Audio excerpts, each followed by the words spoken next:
नमस्कार साथियों, आज के इस वीडियो में आप सभी को बहुत बहुत स्वागत है। कैसे आप लोग? आई होप आप लोग बहुत ही अच्छे होंगे।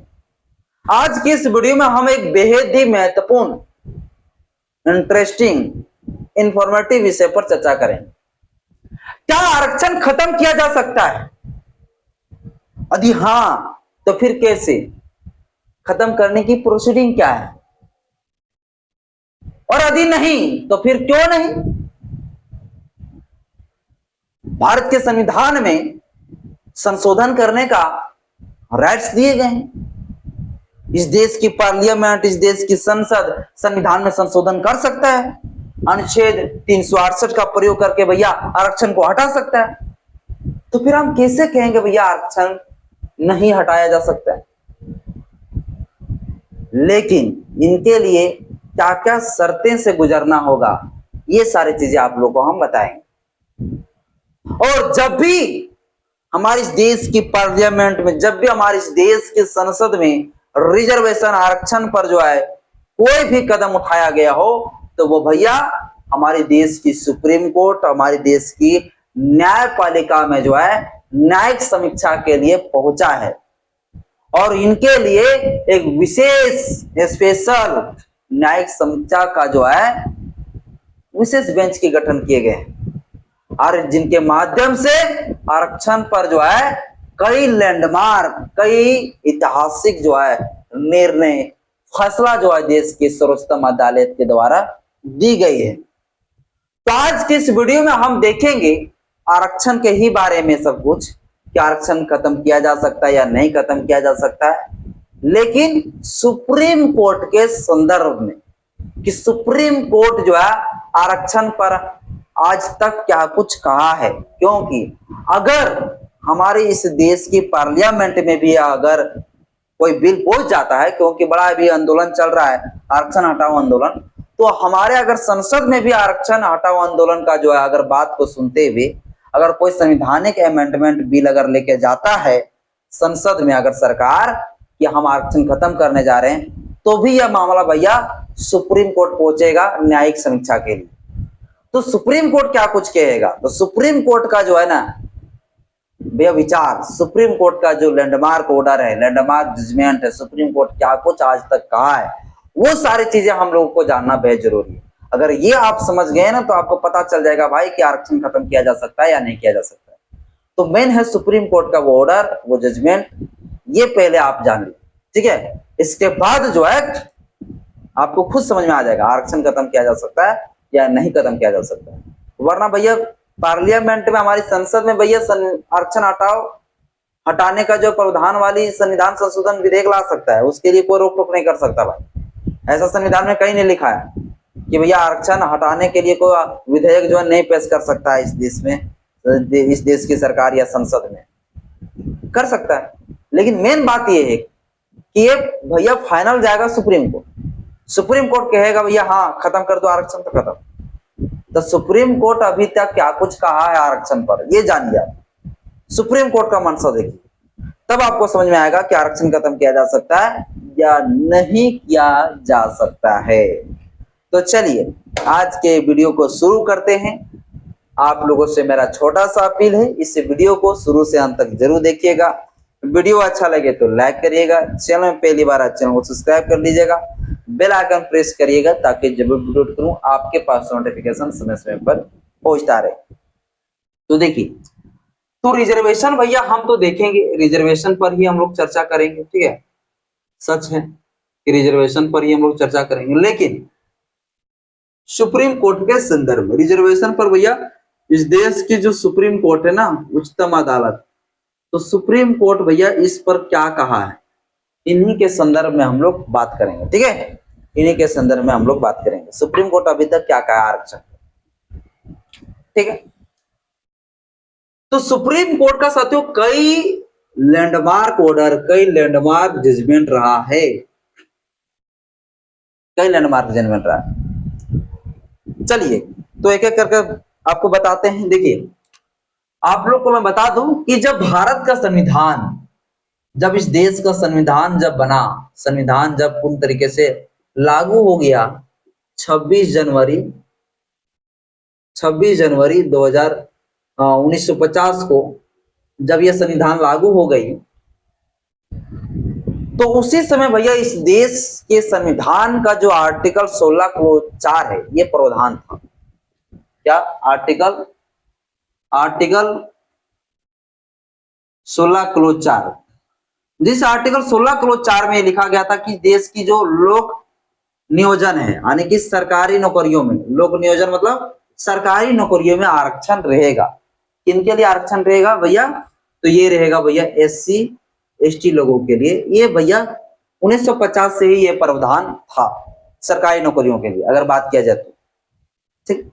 लेकिन वही अगर आप देखेंगे कि इस देश में क्या 26 जनवरी 1950 को जब भारत का संविधान लागू हुआ, उस समय क्या इस देश में शिक्षा में आरक्षण था क्या? नहीं था। एकदम हम मेन पॉइंट में आने वाले, सुप्रीम कोर्ट तक कैसे कैसे मामला पहुंचा, सुनिए पहले देर से। क्या शिक्षा में इस देश में आरक्षण था? शिक्षा में आरक्षण था? तो शिक्षा में बेटा आरक्षण नहीं था जिसमें भारत का संविधान लागू हुआ था। शिक्षा में आरक्षण नहीं था। अब एक बात बताइए, इस देश के SC ST लोगों को शिक्षा में आरक्षण है ही नहीं, वो स्कूल तक पहुंच ही नहीं पा रहा है, तो वो व्यक्ति कैसे भैया नौकरी लेगा? एक बात मुझे बताओ। तो सबसे मेन जरूरी था शिक्षा में आरक्षण। तो शिक्षा में आरक्षण के लिए जो है हुआ क्या, शिक्षा में आरक्षण के लिए जो है एक मद्रास सरकार के द्वारा स्टेट ऑफ मद्रास वर्सेस चंपाकम दुरायराजन, यह जो एक मामला है, यह जो केस है, यह केस सुप्रीम कोर्ट पहुंचा। आर्या मैं थोड़ा सा लिख देता हूं, स्टेट ऑफ मद्रास। शिक्षा में आरक्षण देने के लिए देखिए क्या कुछ हुआ, ठीक है। शिक्षा में आरक्षण नहीं था, ठीक है ना, इसके लिए एक केस पहुंचा, और यह केस क्या था? तो स्टेट ऑफ मद्रास वर्सेस क्या था? चंपाकम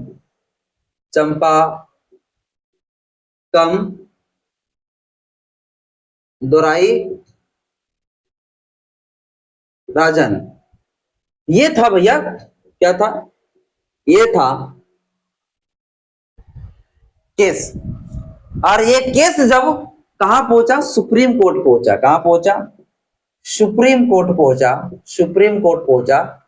तो आप देखिए क्या कहता है यह जो केस था। इस केस में क्या प्रावधान किया गया था? इस केस के माध्यम से यह कहा गया था कि इस देश में जो है ना, इस देश में SC ST वर्ग के लोगों को हम आरक्षण देना चाहते हैं। क्या देना चाहते हैं? आरक्षण देना चाहते हैं। इसमें शिक्षा में आरक्षण देना चाहते हैं। लेकिन सुप्रीम कोर्ट यहां कहता है कि शिक्षा में आरक्षण देना अनकॉन्स्टिट्यूशनल है, यानी कि असंवैधानिक है। कौन कहता है ये साथियों? कौन कहते हैं? ये कहता है चंपाकम दुरायराजन। ये क्या कहते हैं? शिक्षा में, ये कहता है सुप्रीम कोर्ट कहता है कि शिक्षा में आरक्षण क्या है? असंवैधानिक है। ये साथियों कहता है असंवैधानिक, आरक्षण असंवैधानिक। कौन कहता है इस बात को? इस बात को कहता है भैया चंपाकम दुरायराजन। ये कहता है कि शिक्षा में आरक्षण देना असंवैधानिक है, गलत है। असंवैधानिक बताते हुए यह भैया शिक्षा में आरक्षण को रद्द कर देता है। सोचिए, शिक्षा में आरक्षण को रद्द कर देता है। भाई नहीं, ऐसा नहीं हो सकता, कभी भी नहीं। अब जो है सुनिए, मामला को सुनिए आगे। तब हमारी जो है संसद में यह मामला पहुंचती है। ये मैं कब की बात बता रहा हूं? यह केस है बेटा 1951 का, याद रखिएगा। अब इस देश में जो है शिक्षा में आरक्षण की मांग इस कदर बढ़ा, इतना जोरों शोरों से बढ़ा कि भैया अब इस देश की जो सरकार थी वर्तमान उस समय का अंतरिम सरकार, वह सरकार को जो है यह भैया एक संविधान संशोधन विधेयक ले जाना पड़ा संसद में। संविधान संशोधन विधेयक ले जाना पड़ा इसमें, हमारी पार्लियामेंट में, हमारी संसद में भैया एक संविधान संशोधन विधेयक लेके आना पड़ा। और जिस विधेयक को हम लोग कहते हैं प्रथम संविधान संशोधन विधेयक, प्रथम संविधान संशोधन विधेयक 1951, 1951, ये 1951 का ही बात है। इस कदर शिक्षा में आरक्षण की मांग बढ़ी कि भैया हमारे देश की सरकार ने संसद में इस पर जो है एक बिल लेके आ गया, विधेयक लेके आ गया कि भैया अब हम संविधान का संशोधन करेंगे। और इसके लिए एक आर्टिकल का प्रयोग किया गया 368, जिस आर्टिकल 368 का ही उपयोग करके संविधान में संशोधन किया जा सकता है। तो सरकार ने 368 अनुच्छेद का उपयोग किया और संविधान में संशोधन करना शुरू किया। और संविधान का में संशोधन किया तो वो आर्टिकल 15, जिस आर्टिकल 15 में एक आ गया था, आर्टिकल 15 में संशोधन किया। ठीक है, आर्टिकल 15 ये कहता है कि इस देश में जो है ना, जो सामाजिक और शैक्षणिक रूप से जो पिछड़ा हुआ जो लोग है, उनके लिए सरकार अगर कभी चाहे तो आरक्षण दे सकता है। तो आर्टिकल जो 15 था, इस आर्टिकल 15 में जो है संशोधन कर दिया गया। और आर्टिकल 15 में संशोधन करके जो है एक आर्टिकल बना दिया गया 15 क्लोज 4। और आर्टिकल 15 क्लोज 4 बनाकर जो है यहाँ पर कर दिया गया क्या, क्या कर दिया गया, आर्टिकल 15 क्लोज 4 उपयोग करके जो है यहाँ पर जो है शिक्षा में आरक्षण दे दिया गया, शिक्षा में आरक्षण दे दिया गया। ठीक है, शिक्षा में आरक्षण दे दी गई। 15 क्लोज 3 देखेंगे तो वहां महिलाओं के लिए विशेष प्रावधान किए गए। ठीक है, बच्चों के लिए। लेकिन 15 क्लोज 4 देखेंगे तो भैया यहाँ पर शिक्षा में आरक्षण सभी वर्ग के लोगों को दिया गया, SC ST लोगों के लिए आरक्षण की यहाँ प्रावधान कर दिया गया, SC ST लोगों को। ठीक है, तो सुप्रीम कोर्ट भैया क्या कह दिया था, असंवैधानिक। बाद में संसद जब बनाई, फिर न्यायिक समीक्षा के लिए गया तो सुप्रीम कोर्ट नहीं टाल पाया। और अंत में हुआ क्या कि भैया 15 क्लोज 4 बना और इसके तहत इस देश में जो है क्या मिल गया, SC ST लोगों को आरक्षण मिल गया शिक्षा में। तो ये 1951 साथियों जो प्रथम संविधान संशोधन हम लोग कहते हैं, 1951 के माध्यम से शिक्षा में आरक्षण आया। अब चलिए हम आपको आगे बताते हैं। ये हो गया प्रथम मामला। ठीक है, ये प्रथम मामला सुप्रीम कोर्ट का, ये प्रथम केस सुप्रीम कोर्ट में आरक्षण से जुड़ा हुआ है। ठीक है, अब चलिए यहाँ पर देखिए सुप्रीम कोर्ट आरक्षण पर क्या कहता है। यहाँ पर सुप्रीम कोर्ट का आप देख लिए मंशा क्या है भैया, ये क्या चाह रहे थे। अब चलिए आगे हम आपको बताते हैं और अगला केस, अगला केस आपको बताता हूँ। बहुत मजा आने वाला है, बड़ा इंटरेस्टिंग जानकारी आप लोग को मिलने वाला भाई। आप थोड़ा सा जो है देर बनाकर सिर्फ वीडियो को देखिए। ठीक है, अब साथियों हम आते हैं दूसरे तरफ। अब हम रुख करते हैं, किधर रुख करते हैं भाई, अब हम रुख करते हैं Indira Sawhney versus union of India 1992। यह केस आप लोग को याद ही होगा, और अगर याद नहीं है तो फिर आप लोग को जो है याद करना भी है, अगर याद नहीं है तो। Indira Sawhney versus union of India, ठीक है, यह जो केस है ये मंडल केस के भी नाम से जाना जाता है। चलिए, तो ये 1992 का भैया अब हम केस को देखते हैं। ठीक है, 1992 की केस को, Indira Sawhney versus union of India. क्या, Indira Sawhney versus union of India, union of India. ठीक है, ये जो केस है, यह केस 1992 का केस है। आप इसमें देखिए सुप्रीम कोर्ट क्या कहता है। ठीक है, सुप्रीम कोर्ट भैया क्या कहता है इसमें, यहां पर देखिए किस प्रकार से आरक्षण में जो है न्यायिक समीक्षा करते हैं, कौन, सुप्रीम कोर्ट के जस्टिस साहब। तो यह जो केस है भैया, इस केस को हम मंडल केस के भी नाम से जानते हैं। यह मेनली जो केस था, यह था भैया ओबीसी समाज को आरक्षण देने का विषय। सरकार ने इस देश के ओबीसी लोगों को, यानी कि इस देश के जो पिछड़े हुए जो लोग थे, वह एक कैटेगरी, एक जाति बनाकर उन लोगों के लिए जो है आरक्षण देने की प्रावधान किया गया। और जब ये प्रावधान किए गए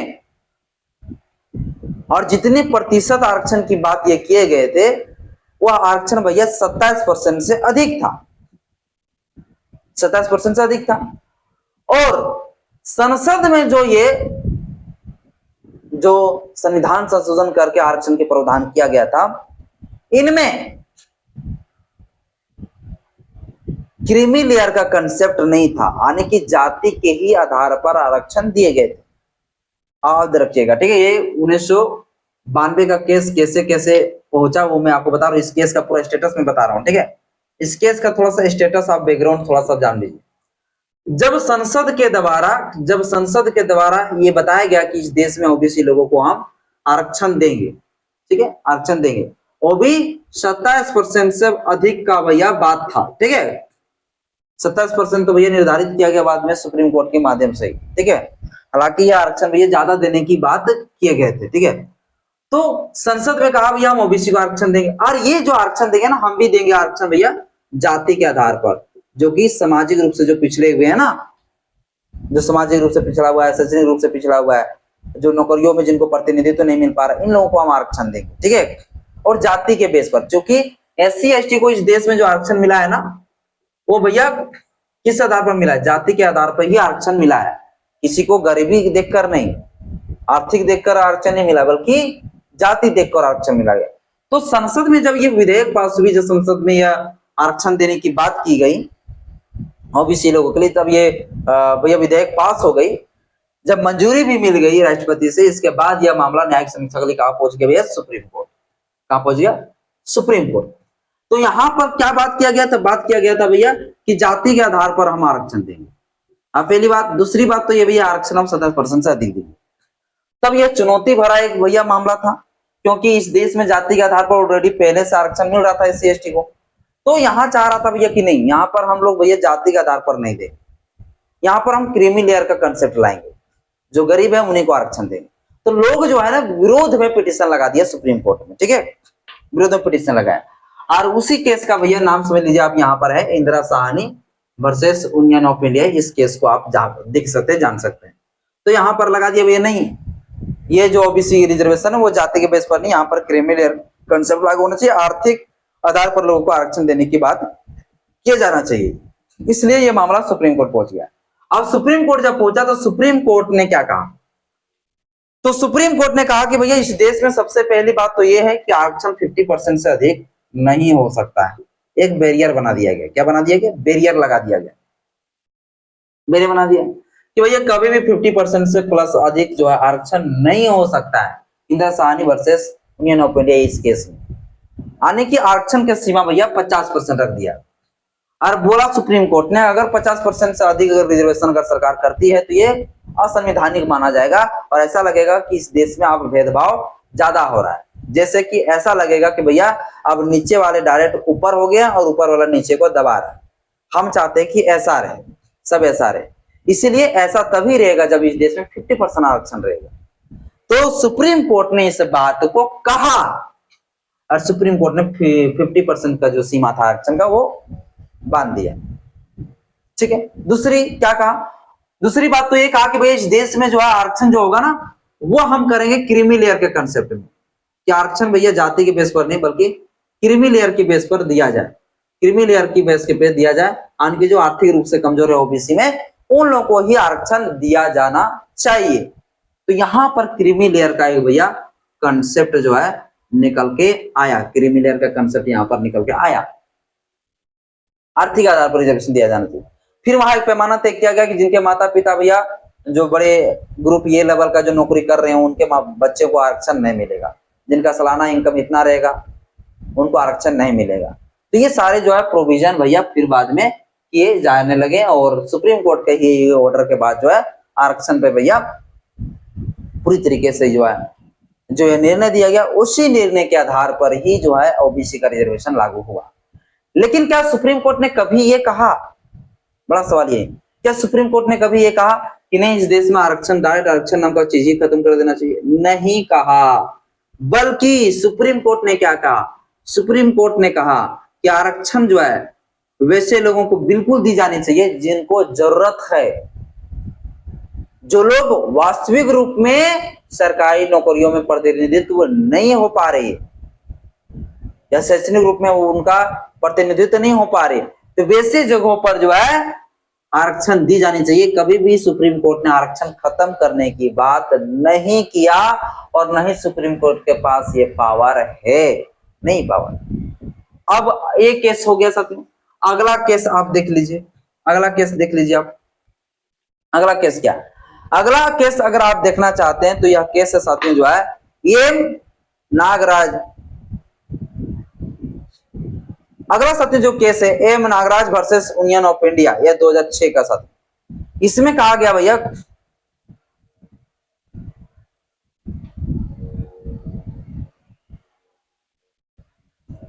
अगला साथियों जो केस है वो साथियों केस है M Nagarajan, M Nagarajan versus union of India, union of India, union of India 2006। अब इस केस को देखिए, इस केस को आप देखिए, इस केस में आप जब देखेंगे तो भैया पता चलेगा कि यहां तो भैया और भी आरक्षण का जो है मजबूत बना रहे हैं देश के सुप्रीम कोर्ट। सुप्रीम कोर्ट कह रहा है कि इस देश में जो है पदोन्नति में आरक्षण होनी चाहिए, प्रमोशन में आरक्षण होनी चाहिए। जो लोग प्रमोशन में आरक्षण का विरोध करते हैं ना, उन्हें भैया सबक सिखाया गया। तो सुप्रीम कोर्ट यहां कहता है कि भैया इस देश में SC ST को एंड या OBC को इस देश में क्या देनी चाहिए, इस देश में आरक्षण दी जानी चाहिए, आरक्षण देनी चाहिए। कहां पर दी जानी चाहिए भैया, तो इस देश के पदोन्नति में भी आरक्षण इन लोगों को दी जानी चाहिए, पदोन्नति में भी आरक्षण इन लोगों को दी जानी चाहिए। ये कहता है कौन, इस देश की सुप्रीम कोर्ट, पदोन्नति में आरक्षण दी जानी चाहिए। ठीक है, और चलिए बताते हैं हम अगला केस। तो आप देख रहे हैं सुप्रीम कोर्ट क्या कह रहा है, सुप्रीम कोर्ट क्या कह रहा है, सुप्रीम कोर्ट रिजर्वेशन में रिफॉर्म की बात करते हैं लेकिन खत्म करने की बात नहीं करते, रिफॉर्म की बात करते हैं लेकिन खत्म करने की बात एक बार भी सुप्रीम कोर्ट ने नहीं कहा। अगला केस अगर आप देखेंगे जर्नैल सिंह वर्सेस लक्ष्मी नारायण गुप्ता 2018, यह जो केस है यहां पर क्रीमी लेयर केस को एक्सेप्ट किया और साथ ही साथ पदोन्नति में आरक्षण के लिए कोई नए डेटा की आवश्यकता नहीं है, इस चीज को बात कहता है ये 2018। क्योंकि 2006 में कहा था कि भैया पदोन्नति में अगर आरक्षण देंगे तो आपको पहले डेटा एकत्रित करना होगा तब आप आरक्षण देंगे, लेकिन 2018 में कहता है जर्नैल सिंह वर्सेस लक्ष्मी नारायण गुप्ता केस में कहता है नहीं, आरक्षण जो है दिया जा सकता है बिना डेटा आंकड़ा का अंकलन किए बगैर भी। तो ये साथी यहां पर भी आरक्षण का समर्थन करता है। अगला जो है जनहित अभियान वर्सेस यूनियन ऑफ इंडिया, यह जो केस है यही केस है भैया जहां पर EWS का आरक्षण आया। तो आप देख लीजिए जनहित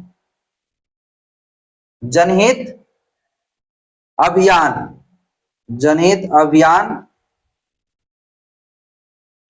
अभियान वर्सेस यूनियन ऑफ इंडिया, ये साथियों जो केस है यह साथियों 2022 का केस, यह साथियों जो केस है। अब यह केस को जब आप देखेंगे तो इसी केस के माध्यम से भैया EWS रिजर्वेशन, इकोनॉमिकल बेस पर आरक्षण जो है इस देश की जो स्वर्ण समाज के लोग हैं, जनरल कैटेगरी के लोग हैं, उन लोगों को आरक्षण का वैध बताया। जो सुप्रीम कोर्ट कह रहा है इंदिरा साहनी केस में कि भैया आरक्षण कभी भी जो है 50% से अधिक नहीं हो सकता है। अब यहाँ 10% आरक्षण जो दे के 59% आरक्षण बना दिया गया, अब इसे वैध बता रहा है। आरक्षण पहले 49.5% था, 10% आरक्षण दे दिया किसको, 10% आरक्षण दे दिया गया भैया स्वर्ण समाज को, 59.5% हो गया। तो भी जो है सुप्रीम कोर्ट कहता है कि भैया यहाँ पर जो है जनहित अभियान वर्सेस यूनियन ऑफ इंडिया 2022 के केस में EWS आरक्षण भैया अच्छा है, गुड है, मस्त है, संवैधानिक है, संवैधानिक कहता है। तो सुप्रीम कोर्ट किस प्रकार से अपना रूप बदल रहा है, लेकिन बड़ा बात यह है कि सुप्रीम कोर्ट कभी इस बात को नहीं कहा है कि आरक्षण खत्म कर देनी चाहिए, कभी भी नहीं कहा है। तो सुप्रीम कोर्ट का क्या मंशा रहा, अपने कोर्ट के लैंडमार्क ऑर्डर में, जजमेंट में क्या कुछ कहा, सब कुछ मैंने आप लोगों को इतना सारी चीजें बताया। अब मैं आप लोगों को बता दूं कि इस देश में अगर आरक्षण खत्म करना चाहता है तो इसके लिए क्या प्रोसीडिंग होगा। तो पहला प्रोसीडिंग ये होगा कि भैया सबसे पहले तो संसद में भैया एक विधेयक लेके जाना होगा, संसद में विधेयक लेके जाना पड़ेगा भाई, और यह विधेयक रहेगा संविधान संशोधन विधेयक, और सिर्फ एक आर्टिकल में नहीं बल्कि कई आर्टिकल में संशोधन करना पड़ेगा। और कई आर्टिकल में अगर आप संशोधन कर देते हैं भैया तो ये समझ लीजिए हो जाएगा मिनी कॉन्स्टिट्यूशन। जिसे कहते हैं ना कि इमरजेंसी जब लगाए गए थे इंदिरा गांधी के टाइम में, तो कहा गया कि भैया उस समय संविधान को इतना संशोधन किया कि वो मिनी कॉन्स्टिट्यूशन कहा गया कि भैया ये मिनी संविधान बना दिया गया। बिल्कुल ऐसा ही होगा, अगर संविधान में संविधान से आरक्षण को हटाना चाहेगा सरकार तो संविधान के कई सारे आर्टिकल में संशोधन होगा, जैसे आर्टिकल 14, जैसे article 15, article 16, article 330, article 331, article 332, article 243 D, article 243 D, article 340, article 341, 42, ये तमाम आर्टिकल, सैकड़ों आर्टिकल भैया संशोधन करना पड़ेगा। और सैकड़ों आर्टिकल जब संशोधन हो जाएगा तो समझ लीजिए इस देश का जो लोकतंत्र है ना, डेमोक्रेसी, वही खत्म हो गया। तो इस देश का डेमोक्रेसी, इस देश का लोकतंत्र भैया खत्म हो जाएगा। और लोकतंत्र खत्म होना या भैया बेसिक स्ट्रक्चर का उल्लंघन माना जाएगा, क्योंकि लोकतंत्र को कभी खत्म किया ही नहीं जा सकता है। केशवानंद भारती केस में भैया क्या कहा था? केशवानंद भारती केस में कहा था, 1973 की जो केस था, उसमें कहा था कि भारत के संविधान के जो कुछ प्रावधान हैं जिन्हें हम बेसिक स्ट्रक्चर कहते हैं, उसमें कभी भी अमेंडमेंट नहीं किया जा सकता। जैसे धर्मनिरपेक्षता नहीं हटाया जा सकता, जैसे आर्टिकल 13 नहीं हटाया जा सकता, जैसे आर्टिकल 368 नहीं हटाया जा सकता है, जैसे इस देश में लोकतांत्रिक व्यवस्था नहीं हटाया जा सकता, चुनावी प्रक्रिया नहीं हटाया जा सकता, जैसे इस देश में सर्वोच्चतम अदालत का जो स्वतंत्रता है उसे नहीं हटाया जा सकता है। क्या उसे हटाया जा सकता है? क्या वोट देने के लोगों का अधिकार छीन लिया जाएगा? नहीं लिया जा सकता। तो इस प्रकार से इतने सारे आर्टिकल में जब संशोधन हो जाएगा तो समझ जाइए इस देश का बेसिक स्ट्रक्चर का उल्लंघन माना जाएगा। आर्टिकल 40, आर्टिकल 46 राज्य की नीति निष्पक्षता तो जो है, जहां पर एससी एसटी लोगों को विशेष उठान की बात किए गए, उसमें भी संशोधन करना पड़ेगा। तो इतने आर्टिकल में संशोधन हो गया, मतलब संविधान आधा खत्म।